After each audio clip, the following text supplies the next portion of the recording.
The final comment, inshallah ta'ala, final two comments rather. I'll mention the positive comment to you first.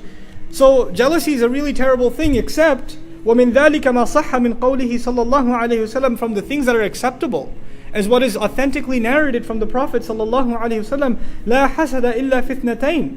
There is no room for jealousy at all except in two things. رجل آتاه الله تعالى مالا وسلطه على هلكته في الحق. A man who Allah has given wealth and he is exhausting himself in destroying it, spending it for the truth. He just wants to get rid of it all. And the words are really interesting. في هلكته, to destroy that. I don't want to look at it. I want to give it all up. It's like he can't hold on to it. He wants to give it up for the sake of Allah. This attitude of giving, when somebody has that, you say, man, I'm not just jealous of his wealth. You know what you're jealous of there? His attitude. How does he have? How do you get that? How do you want to give money up so easily? Like it's hard for him to hold on to it. It's easy for him to give. What's the case with most of us? It's hard for us to give it. It's very easy to hold on. You know, especially when it comes to fil haqq, in the truth, spending in the path of the truth. It's very difficult. You know, fundraising can be like pulling teeth. For you to give $100 towards the building of a masjid, or helping out the madrasa or whatever else, right? This da'wah program or this or that, it's very difficult. But when you go to Walmart, you don't think twice. Swipe the card, it doesn't hurt. You don't think, man, this money could have been better used for the kids' college fund or this. No accounting comes to your head. But when it comes to spending in the path of Allah, all of a sudden all of you become CPAs. Man, this money could have been, I need it over there, and this bill and that bill, and the whole financial balance just rolls before your eyes. It's like you've logged into your online account just sitting there in front of the masjid while the fundraiser is going on, right? And you think all of the reasons why you should not be giving.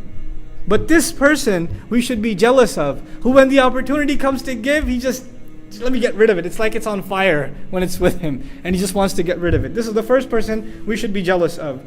No, some people don't understand this, and what do? Man, I wish I was wealthy like him. If I was, I would spend too. No, you wouldn't.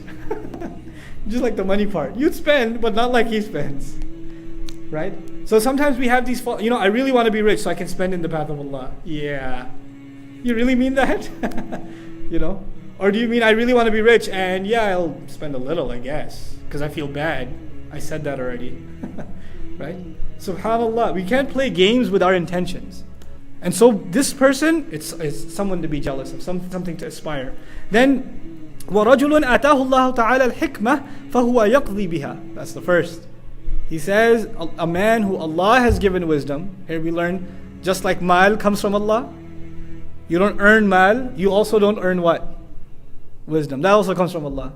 And so what does he do with that wisdom? يَقْضِي بِهَا. Number one, he judges by means of that wisdom. When he lives his life, he lives in accordance with that wisdom. So here we're learning the difference between knowledge and wisdom. You can have a lot of knowledge, but you don't act on it, which means you're not very wise. When you have knowledge and you judge by it, you act by it, you live by it, you benefit from it, then you're actually wise. Knowing a lot is not difficult. You can memorize the entire Quran, thousands of hadith, you can learn Arabic, you can learn fiqh, tafsir, aqidah, you can learn all the ulum you want. You can become an alim. That's easy. That's not the hard part. The hard part is hikmah. Hikmah, the ancient Arabic definition of hikmah was you learn something beneficial and you act on it. If you do those things, then you are hakim. For example, fire burns. Simple knowledge, fire burns. If you still touch it anyway, you're not very wise. Wisdom would be you have beneficial knowledge and that leads you to proper action. You stay away from fire. So number one, آتاه الله تعالى الحكمة فهو يقضي بها. And then the second, وَيُعَلِّمُهَا النَّاسِ. He teaches the people with it. Allah gave him wisdom and he uses it to teach the people. Here it's something else. Allah didn't say he teaches people knowledge. He says he teaches people what? Wisdom. He lives by it first, then he teaches people wisdom. This is a person to be jealous of. This is a person that not only lives by it, but instills in people the love of knowledge and the love of acting upon that knowledge. May Allah make us people of wisdom, and may Allah make us people who instill wisdom in others. Sadr is a place. Qalb is a thing. Qalbu shay'un. Al-qalbu shay'. It's something. But sadr is a place. Allah did not say in the ayah, He whispers and retreats and constantly does so for evil in the hearts of people. He didn't use the word hearts. What word did he use? The chests. The chests. There's a difference between saying he whispers in the hearts and he whispers in the chest. The imagery, if you want to put it in the form of an image to help you understand it, think of it like this. The heart is like a castle. And around the castle, there's some open real estate. There's a yard, there's a front yard, side yard, backyard. Open real estate. And all of this real estate and the heart is inside your chest. Allah said He gave him access to the chest, but not access to what? Not the heart. So he's in the front yard, or he's in the backyard. He's all around, but he's not where yet? He's not in the heart is locked. Door's locked. And the only one who has the keys to that door is who? You. If you open that door, he's waiting. He's constantly there. يُوَسْوِسُ فِي صُدُورِ النَّاسِ, hoping one day he can enter the qalb. But if you let him in the qalb, what's going to happen then? Or if you don't let him in the qalb, you could say isti'adha and he'll stay outside. He won't disappear. He'll take a step back, maybe quiet for a few seconds, maybe find a couple hours later, come back to you again. But if you let him in, what happens? Let me tell you the contrast.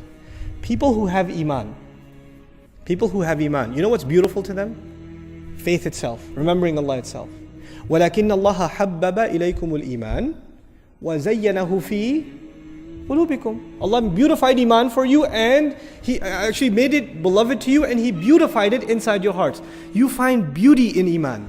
You find beauty in this belief. Now, imagine what happens when shaitan makes his way in. What's going to happen? You're going to find beauty in iman anymore? No. You'll find beauty in something else. So Allah says, وَزَيَّنَ لَهُمُ الشَّيْطَانُ أَعْمَالَهُم. When shaitan makes his way into your heart, evil deeds start looking beautiful. They start looking tempting. They start looking good. If the remembrance of Allah is in your heart, evil deeds will look ugly. They will وَكَرَّهَ إِلَيْكُمُ الْكُفْرُ وَالْفُسُوقُ وَالْعِصْيَانِ. Allah made disbelief and corruption and disobedience disgusting to you. If you have iman in your heart, those things look disgusting. You're not even tempted. You could drive by a club and say, Astaghfirullah, la hawla wa la quwwata illa billah. What a waste of humanity. What a disgrace to the son of Adam. And he was honored with such intellect, and what worse life than animals they live. You would spit at it. But if shaitan made his way in, you're like, hey, well, I'll just pull over for a little while. Now it's starting to look beautiful.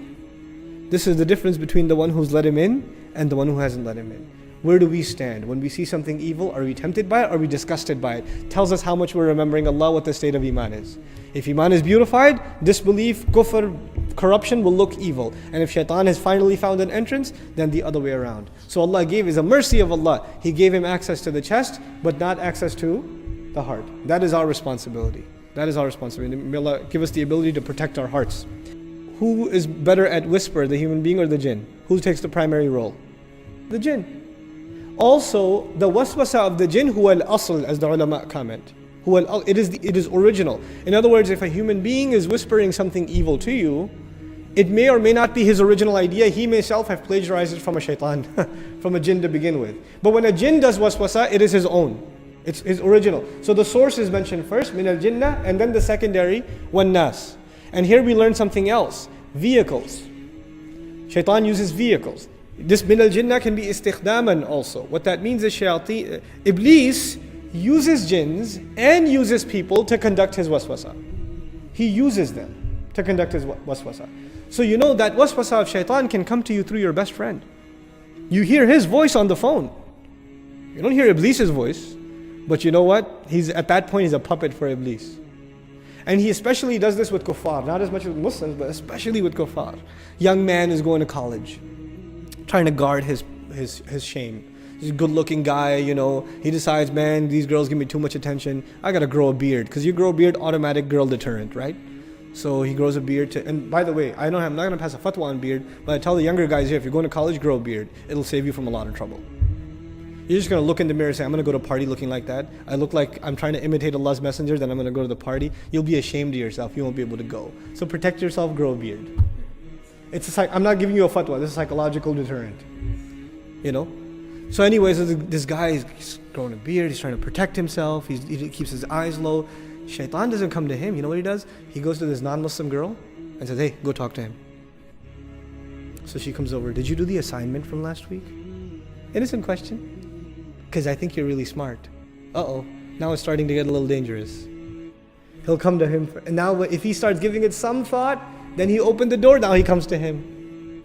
You see that? He'll use people like puppets to give waswasa to you. He'll use people like puppets. And now he doesn't even have to use people. Now he's got websites and TV channels that do it for him. He's got his work on DVD. You know? It just does it automated. He could kick back and relax and watch, even though he doesn't ever kick back, like we said. But we facilitated his job for him through modern, mass media. Mass media can be used for great things, but for the most part, it's being used for evil things. For evil things. So this is, min sharri al-waswas al-khannas, min al-jinnati wan-nas rather. They could be from the jinn, and they could also be from the people. But the source is al-waswas. And then these are being used. So they're in a secondary position.